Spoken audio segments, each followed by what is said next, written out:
Bom dia. A minha pergunta para o nosso presidenciável, Renan, é a seguinte.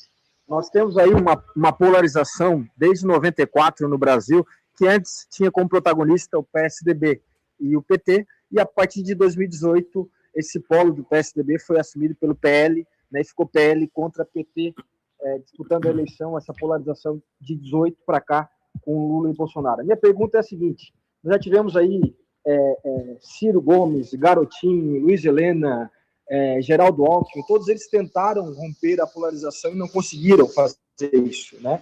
O que difere o Renan Santos desses candidatos? Qual a estratégia que ele tem para romper essa polarização? Uma delas você já falou, que é o seu contato com a juventude. Nós comentamos no programa esses dias, Renan, eu e a Adelo Lessa, que na juventude, o recorte da pesquisa Atlas bastante favorável na questão da juventude, mas que outras estratégias, por exemplo, você tem para falar com outros públicos e que você vai tentar demonstrar na campanha para conquistar a confiança do eleitor? Obrigado, Laércio. De maneira clara, a mensagem que a gente passa para os mais jovens é exatamente a mensagem que as pessoas mais velhas vão querer ouvir. Se um ouvinte da rádio estiver agora assistindo, ele não vai discordar, imagino eu aqui em Criciúma, da maior parte das coisas que eu estou falando. Ele, na verdade, não me conhece, e, na verdade, se ele tiver lá mais de seus 50 e poucos anos, ele tá, vamos dizer, ainda inebriado pela lógica do bolsonarismo como resposta dialética ao petismo. O bolsonarismo como enfrentamento natural ao petismo. Mas se você olhar na letra da lei, ou se você olhar no papel, as propostas do Flávio são muito menos condizentes com o que ele pensa do que as minhas. Então, se ele olhar minha trajetória, eu liderei o impeachment da Dilma Rousseff nas ruas e no parlamento, eu fui capaz de fundar um partido, a família Bolsonaro não foi capaz de fundar um partido, eu jamais votaria nessas leis feministas que passaram no Congresso, assim como o nosso deputado Kim Kataguiri nunca votou, eu jamais ficaria fazendo campanha falando que eu vou ficar aumentando Bolsa Família, ou seja, contrariando a lógica e o sistema de valores do próprio eleitor dele, jamais faria isso.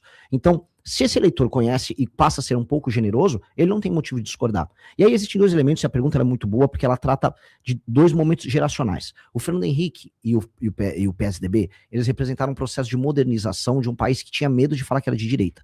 E aí as classes médias antipetistas, elas falam, não, esse projeto está modernizando o Brasil, tem plano real, tem privatização, a economia está andando, eu estou começando a consumir produtos do exterior, o Brasil é uma economia muito fechada ali até os anos 90. E isso, vamos dizer, marcou uma geração, né, uma geração antipetista, até que deu vamos dizer, a fadiga de material e eles passaram a perder.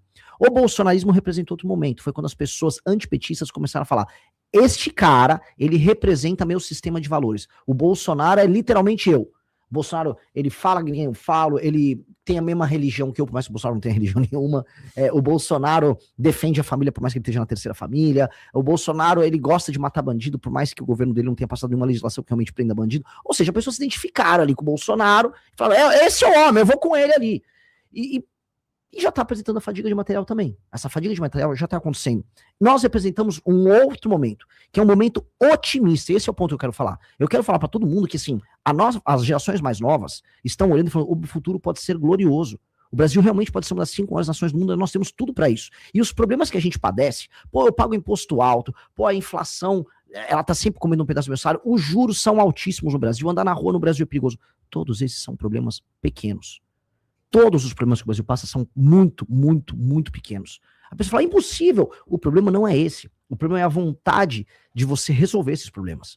O problema é você organizar uma força política que saiba o que fazer. O exemplo que eu vou dar, eu já tinha dado o exemplo do câncer. O Brasil, se fosse um paciente, uma pessoa doente, ele é uma pessoa que está morrendo de gripe. Sabe, existe cura pra gripe, existe remédio pra gripe, todo mundo sabe como resolver, só que a pessoa não quer cuidar, porque se ela tem um parente que falou que ele tem que tomar suco de cenoura e um chá e não tá tomando remédio pra gripe. Esse é o cenário do Brasil. Resolver o problema de juros do Brasil é fazer uma boa reforma fiscal. Resolver a questão de segurança pública, passando a legislação certa e tendo vontade, se resolve em 1, 2 anos.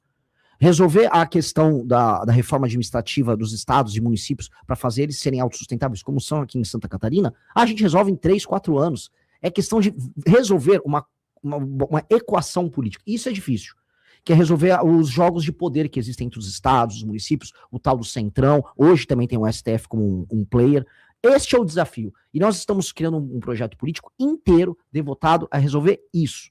E isso é otimista, isso aponta para um futuro que vai ser glorioso. Eu vou falar, a maior parte dos problemas brasileiros de Estado, que são muito ruins, a saúde e a educação no Brasil, com o uso da tecnologia, com a inteligência artificial que está chegando aí, galera, é uma revolução, vai mudar tudo. O SUS, que antes era uma desvantagem brasileira, vai ser uma vantagem enorme, porque ele é centralizado, a gente vai poder cruzar dado, aí a gente vai poder saber se uma pessoa vai desenvolver diabetes, já vai ter um remédio próximo. O presidente de El Salvador, o Bukele, apresentou esse mesmo projeto e já está fazendo uma espécie de SUS dele no celular da pessoa, e que não tem atraso, a pessoa consegue fazer a consulta com o médico, em vez de pegar fila, ela já faz por teleatendimento com qualquer médico espalhado pelo país, o remédio já aparece num totem perto da casa dele, aí você consegue prevenir, controlar estoque, gasta menos dinheiro, tem menos corrupção, é muito melhor. O futuro será incrível. E para você fazer uma revolução que envolva inteligência artificial, alta tecnologia, você precisa de gente boa com cabeça nova. E é isso que a nossa geração está aprendendo a ser, a geração que vai usar a tecnologia para fazer com que o Brasil diminua o gap, a distância que a gente tem para os países maiores. E a gente vai conseguir. Então, por que eu sou otimista sobre o futuro e por que esse é um projeto diferente dos outros? Porque a resposta que já está tendo entre os mais jovens mostra que isso está convencendo os corações e mentes das pessoas que já estão entendendo que o caminho é outro. E aí é um processo de convencimento, é um processo natural. Já aconteceu com o Milei na Argentina, já aconteceu com o Trump nos Estados Unidos. O próprio Bolsonaro teve um pouco disso. Isso está acontecendo com a gente.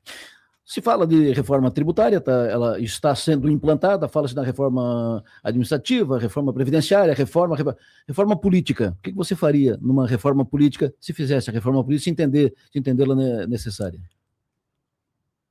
Pergunta difícil, hein, homem?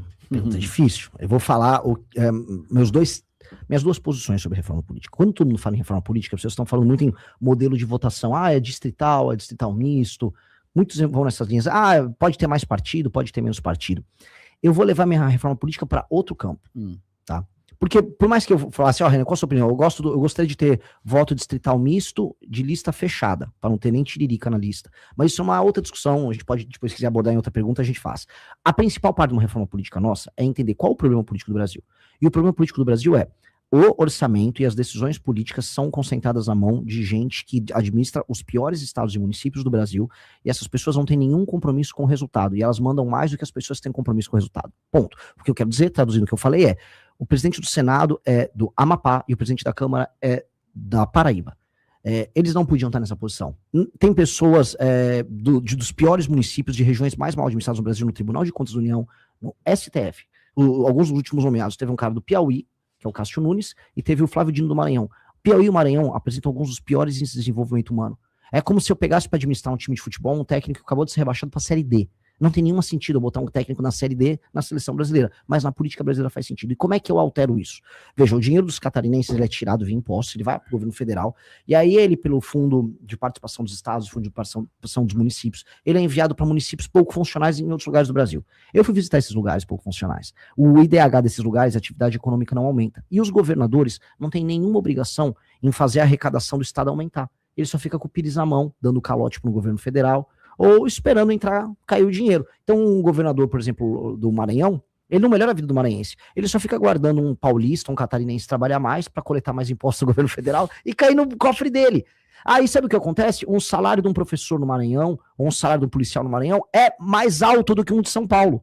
Mesmo o custo de vida lá sendo muito menor. Vocês sabiam disso aqui? Talvez, eu não vi o de Santa Catarina, mas talvez seja mais alto que o de um policial ou de um professor em Santa Catarina.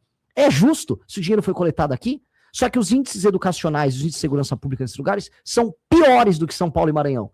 Desculpa, São Paulo e Santa Catarina. Isso não é correto. Como resolver isso? Minha reforma passa pelo seguinte. Todo prefeito e governador, eles terão que, tirando o fato de serem populares, que é o que eles só querem ser populares, para poder concorrer a uma reeleição, eles terão que obedecer índices de desempenho.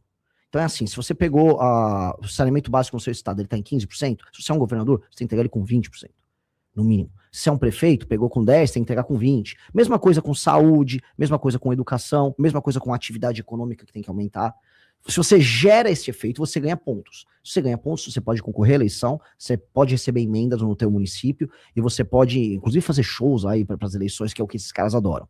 Pode. Se você não conseguiu bater essas metas, independente de você ser popular ou não, você não pode participar das eleições. Você fica inelegível por 8 anos, o seu partido fica inelegível naquele município por 8 anos. O que você faz? Com que o dinheiro que é extraído de impostos dos outros lugares acabem obrigando, tá, através dos repasses, esses lugares a se tornarem independentes economicamente, melhorarem a vida das pessoas, porque aí sim, esses municípios vão ficando, vamos colocar aqui, autônomos, e ficando autônomos, o dinheiro de Santa Catarina fica em Santa Catarina, o dinheiro de São Paulo fica em São Paulo, e a população do Maranhão fica feliz e vive melhor também. E a gente tem uma federação mais equilibrada. E aí, com uma federação mais equilibrada, a representação melhora no Congresso Nacional e o país como um todo melhora. Hoje, o modelo político no Brasil é políticos governadores em geral, judiciário, ficam o tempo todo tentando extrair dinheiro de quem trabalha e produz. Esse é o modelo. Para resolver isso, indicadores de desempenho muito claros e punições para quem não conseguir cumprir. Com base nisso, a gente começa a reequilibrar a federação. Se não, eu vou colocar aqui, não é nenhuma provocação, é a verdade, a federação vai quebrar. Se a gente não resolver isso que eu estou falando, algum momento o Brasil vai separar em 2, 3 países. Porque as pessoas não vão conseguir aguentar. Uma hora, o cara que tá pagando imposto aqui em Santa Catarina vai falar, eu tô de saco cheio, não aguento mais ter que sustentar o prefeito de Bacabal, no Maranhão. Não dá. Não dá. E o cara de Bacabal, ele só rouba a população de Bacabal. E ainda me rouba aqui em Santa Catarina, eu nem sei quem é ele. Uma hora vocês não vão aguentar. O pessoal de São Paulo não vai aguentar. E eu tô avisando, porque as pessoas estão começando a se odiar nas regiões. E a gente não pode se odiar. O Brasil é um país para ser um país imperial, um país enorme. Isso tem que ser resolvido. Na sua reforma política, mantém a reeleição? Eu manteria a reeleição para deputados. Eu acho, entretanto, muito mais racional a gente aumentar o mandato de presidente para 5 anos e não ter reeleição. Aí o presidente consegue apresentar um projeto, e aí ele pode, na reeleição, lançar um candidato do partido dele. Acho que não tem problema nenhum. Agora, o modelo de reeleição, como nós temos no Brasil, é um modelo doente. Por que doente?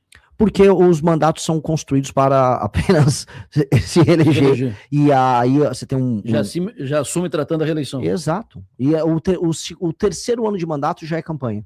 E aí o último ano ainda é só aplicação de obras e gasto de dinheiro e compra de voto. A gente sabe que esse é um modelo no Brasil. Agora, se a gente aplica esta reforma que eu falei aqui, com indicadores de desempenho e com punições, aí a coisa muda um pouco de figura, porque na prática esse prefeito ou esse governador, se eles entregarem os indicadores de desempenho, aí talvez valha a pena até eles concorrerem à reeleição. Né? A gente tem que ter, a questão toda são os critérios de desempenho. Hoje, infelizmente, o eleitor não avalia bem um político. Nos lugares mais pobres do Brasil, a taxa de reeleição dos prefeitos é muito alta. Aí você pergunta, como pode uma cidade que é muito ruim, o prefeito ser reeleito? A vida não melhorou em nada, porque a pessoa vende o voto. A pessoa ganha um emprego na prefeitura, todo mundo sabe que é assim. Então, a política é isso. A gente fica falando de esquerda e direita é só a casquinha do ovo. A política brasileira é compra de voto, cooptação. Essa é a regra no Brasil. E é isso que precisa acabar.